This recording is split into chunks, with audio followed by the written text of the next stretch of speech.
အားလုံးပဲမင်္ဂလာပါရှင်။နက်ချော့ 2.0 ကနေကြိုဆိုလိုက်ပါရှင်။အခုညီမတို့နက်ချော့မှာရောက်ရှိနေတဲ့ကားတွေကိုဘာ service တွေလုပ်နေရအောင်ပြောပြပေးသွားမှာဖြစ်ပါရှင်။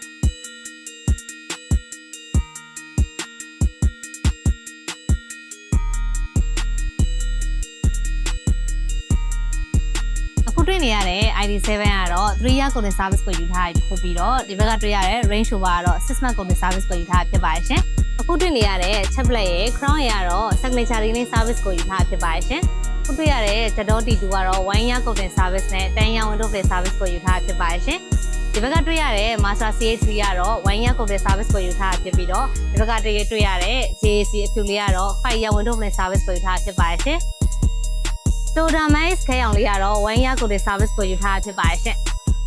တွေ့နေရတဲ့ Avera တွေ limited edition ထုတ်ထားတဲ့ကားကြီးကတော့10 year window plate service နဲ့7 year diamond content service ကိုယူထားဖြစ်ပါရှင်။ဒီမှာတွေ့ရတဲ့ Mercedes CN လေးကားလေးကတော့6 month content service ကိုယူထားဖြစ်ပါရှင်။အခုတွေ့နေရတဲ့ Kia Sportage ကတော့5 year PPS service နဲ့5 year window plate service ကိုယူထားဖြစ်ပါရှင်။ဒီမှာတွေ့ရတဲ့ GAC ကတော့5 year window plate service ကိုယူထားဖြစ်ပါရှင်